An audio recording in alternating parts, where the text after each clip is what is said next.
Sir my question is very simple. हम sir आपकी videos देखकर मोटिवेट तो होते हैं, हमें लगता भी है कि हम जो चाहते हैं वो कर लेंगे, चाहे हमारे कितने भी उसमें ऑब्स्टिकल्स आएँ या कुछ भी प्रॉब्लम हिंड्रेंसेज आएँ, but we will achieve it, we know that. But sir permanent motivation के लिए क्या? परमानेंटली मोटिवेटेड कैसे रहे? अब सवाल उठता है व्हाट इज मोटिवेशन. इस वर्ड को अगर आप ध्यान से देखोगे तो इसी में इसका मीनिंग है मोटिव. कोई मोटिव होना चाहिए जिसकी वजह से हमको मोटिवेशन मिल रहा है. एग्जाम्पल दे देता हूं, देखना ध्यान से समझना. कोई बंदा है जो कई दिन से भूखा है. अब उसको बोला जाए, जो भी ज्ञान की बातें हैं वो उसके माइंड में डाली जाए, सुनेगा वो? मेरी वीडियो देखेगा? This is how to control your mind. अबे भाई पहले खाने को दे दे, फिर बात करेंगे माइंड कंट्रोल की बातें हो रही हैं, है ना? तो उसको क्या सोल्यूशन चाहिए? उसकी एक ही प्रॉब्लम है, भूख. उसको सोल्यूशन चाहिए अपनी भूख का. तो अगर उससे रिलेटेड उसको कोई गोल दिया जाए तो उसको अचीव करने के लिए कुछ भी करेगा. बट अब वहां पे प्रॉब्लम क्या है? जैसे ही उसकी भूख मिट जाएगी तो मोटिवेशन खत्म हो जाएगा. सही कह रहा हूं, गलत कह रहा हूं? फॉर एग्जाम्पल, आपकी एक्चुअल में नीड है पैसा. आप मां हो और आपका बच्चा भूखा है, तो वहां पे क्या ये सवाल आएगा कि मैं मोटिवेट कैसे हो जाऊं जिससे कि मैं पैसा कमाऊं और अपने बच्चे की भूख मिटाऊं? ये क्वेश्चन ही नहीं उठेगा, क्योंकि आप हाथ पैर मार रहे होगे, आप हर पॉसिबल कोशिश कर रहे होगे उसको अचीव करने के. तो आप मोटिवेटेड हो. क्यों? क्योंकि वो आपकी नीड है. बट अब प्रॉब्लम क्या है यहां पर? ध्यान से समझना. हम सबकी जो बेसिक नीड्स है वो पूरी हो चुकी है. नीड मतलब क्या है? दिन में 3 बार खाने को चाहिए. कितनों ने कल दिन में 3 बार खाना खाया था? हाथ उठाओ. तो बेसिक नीड तो आपकी पूरी हो गई है. अब वो खाना चाहे आपको आपके पेरेंट्स दे रहे हैं, चाहे आप खुद अपना जो भी जॉब कर रहे हो, बिजनेस कर रहे हो, जो भी काम वाम कर रहे हो, वहां से थोड़ा बहुत पैसा आ रहा है, तो खाने की आपकी नीड पूरी हो गई, कपड़े की नीड पूरी हो गई. तो बेसिक नीड तो पूरी हो गई ना. तो मोटिवेशन कहां से आएगा लाइफ में? अब एक मोटिवेशन होता है डिजायर से रिलेटेड. बट डिजायर, जिसको आप डिजायर कहते हो, 99% लोगों के केस में वो डिजायर नहीं होते, विश होती है. हाँ मुझे मिल जाए तो. बट इसके लिए कितना दर्द सहने को तैयार है? नहीं नहीं, दर्द वर्द की बातें मत करो. सहना वहना कुछ नहीं, मुझे बस वो मिल जाए. तो ये क्या है? विश हो गई ना. प्रॉब्लम क्या है कि आपकी बेसिक नीड तो पूरी हो गई. अब मोटिवेशन कहां से आएगा? बहुत सारों के केस में तो घर वालों के पास में इतना पैसा है कि कोई टेंशन. मोटिवेशन कहां से आएगा? मोटिवेशन की तो बातें हैं. समझ गए प्रॉब्लम? अब या तो आपके अंदर कोई बहुत ही तगड़ा डिजायर हो जिसको आपको पूरा करना है हर हालत में.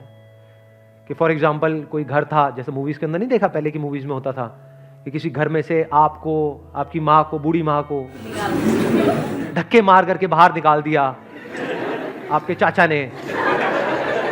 दोबारा आपको वो घर चाहिए, अपनी बूढ़ी माँ को वापस से उस घर में ले जाना है. ठीक है ना? आपकी माँ भी कह रही है, बेटा जब तक तू मुझे वापस उस घर में नहीं ले जाता तब तक तेरे पास में हक नहीं है कि तू मुझे माँ कह सके. आज से तू मुझे बाप कहेगा.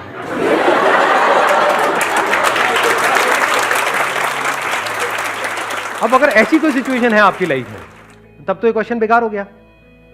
तब मोटिवेशन क्या? तब तो आपकी लाइफ का एक ही मोटिव है कि दोबारा से उस चाचा को घर से बाहर करना है और अपने बाप को अपनी मां बनाना है.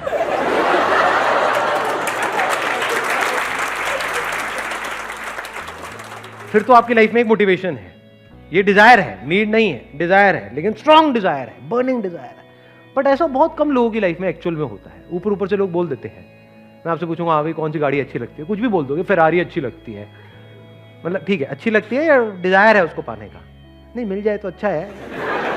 अच्छा नहीं भी मिलती तो उसके बाद फोटो तो खिंचाने को मिल जाए, फोटो से भी काम चल जाएगा. तो कोई डिजायर तो है ही नहीं. हाँ, नीड सारी पूरी हो गई है, तो मोटिवेशन कहां से आएगा? इसलिए हमारी लाइफ में कोई मोटिवेशन ही नहीं. क्यों नहीं है? क्योंकि एक्चुअल में कोई मोटिव नहीं है. अब क्या करें जी? अब तो वेले हैं हम. लगाओ दिमाग. अब इसके नेक्स्ट लेवल पे जाओ. नंबर 1, जो भी आप काम कर रहे हो या तो उसमें मीनिंग को ढूंढने की कोशिश करो. फॉर एग्जाम्पल, आप टीचिंग की जॉब कर रहे हो तो वहां पे तो मीनिंगफुल काम हो गया ना. पैसा नहीं है लेकिन मीनिंग है. बहुत लोग हैं जिनके पास पैसा बहुत है, मीनिंगलेस है लेकिन लाइफ. आपके पास में मीनिंग तो है ना. आप चाहो तो उन बच्चों को प्यार दे सकते हो, तो बदले में वो आपको प्यार देंगे, तो सेटिस्फैक्शन आ गई. सेटिस्फैक्शन इज प्राइसलेस, उसकी कोई कीमत नहीं है. अगर एक्चुअल में सेटिस्फैक्शन बिकता ना किसी दुकान पे, कितने का बिकता ये आप सोच भी नहीं सकते। पैसा देने वालों की कमी नहीं है इस दुनिया में। जिसके पास में पैसा है, सेटिस्फैक्शन नहीं है लाइफ में, वो कितना पैसा खर्च देगा। कोई ऐसा शोरूम हो, वहां पे जाओ भैया 10 दिन का सेटिस्फैक्शन देना, कितने का बिक सकता है? लगाओ थोड़ा दिमाग, करोड़ों अरबों का बिक जाएगा। तो क्या मिला आपको? मीनिंग से सेटिस्फैक्शन मिली। This is another way of looking at life. एक और क्या है, मान लो काम भी आपका ऐसा है जो इतना गया गुजरा है कि उसमें मीनिंग क्या, धेले का मीनिंग नहीं है, कुछ नहीं है कि ये प्रोडक्ट है गंदा सा, उसको ले आकर के बेचना है मार्केट में, जो आपको पता है कि घटिया है, लेकिन क्लाइंट को ऐसे दिखाना है कि बहुत बढ़िया है, तभी बिकेगा। अब क्या करोगे? अब तो मीनिंगलेस हो गई आपकी लाइफ। लगाओ दिमाग। Exactly, let's give a big hand for him.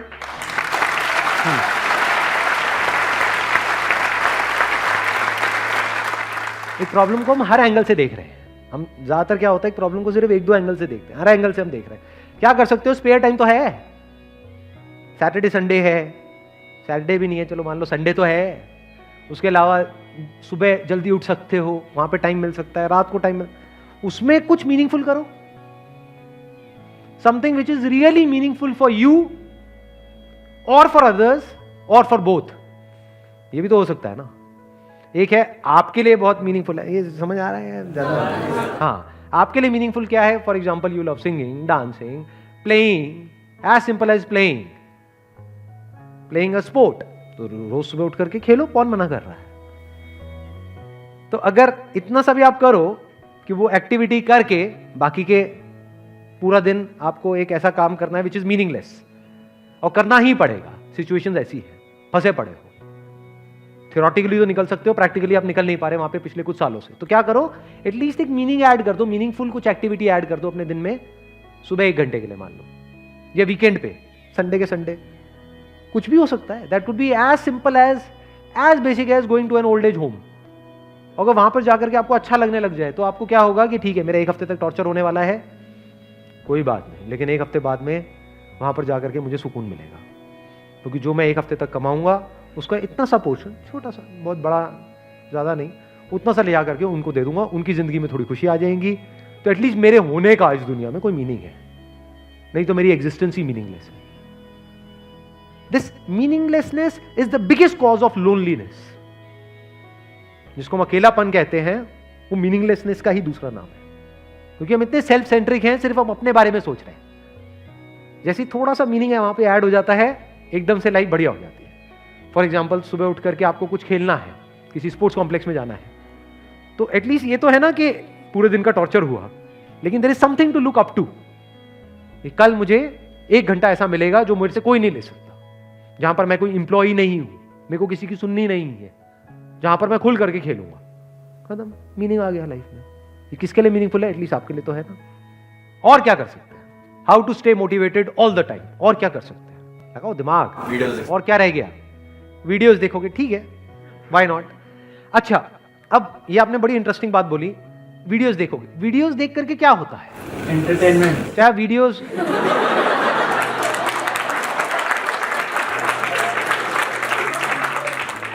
ये कौन है जिसने मेरी ले ली? एंटरटेनमेंट के लिए मेरी वीडियोस देखते हो? अब जब मेरी वीडियोस देखते हो, अब उसको भी देखने के 2 एंगल हो सकते हैं। एक है टेम्पररी मोटिवेशन, देखते हैं, टेम्पररी किक मिलती है, मजा आता है, अंदर से जान आ जाती है, उसके बाद में फिर फिसड्डी हो जाते हैं। मतलब अगर इस तरह से आप देख रहे हो तो आप खच्चर हो। दूसरा एंगल क्या हो सकता है? अब देखो, अब हम फाइनल एक पॉइंट पे आ रहे हैं कि हमेशा मोटिवेटेड कैसे रहे, या ये कह लो मैं हमेशा मोटिवेटेड कैसे रहता हूं। सबसे पहले तो यहां पे इस मोटिवेशन को ही हटा दो, इंस्पिरेशन को डालो। मोटिव हमेशा बाहर होता है। अभी हमने क्या बात करी थी? जो भी हमने बात करी, अभी हमने मोटिव्स की बात करी है। ये खेल लो, यहां चले जाओ, ये कर लो, वो कर लो, डिजायर, नीड, ये सब कहां है? सब बाहर है। इंस्पिरेशन मतलब क्या? इंस्पिरेशन अंदर से कुछ ऐसा हो जो परमानेंट। सिर्फ इंस्पिरेशन ही परमानेंट हो सकती है, मोटिवेशन चेंज होता रहता है। आज आपका इंटरेस्ट होता है किसी काम में, कल नहीं होता है। अब देखो इंस्पिरेशन क्या है?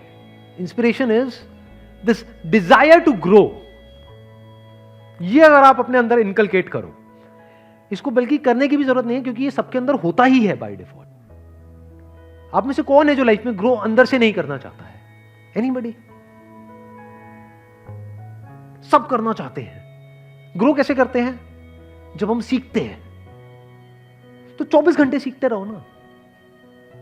यानी अगर आप कोई ऐसा भी काम कर रहे हो जो आपको करना पसंद नहीं है, क्या वहां पर कुछ सीखने के लिए है? नहीं है। तो वहां पर जब आप सीख रहे हो तो आप अंदर से ग्रो कर रहे हो, बाहर से नहीं कर रहे, अंदर से तो कर रहे हो ना।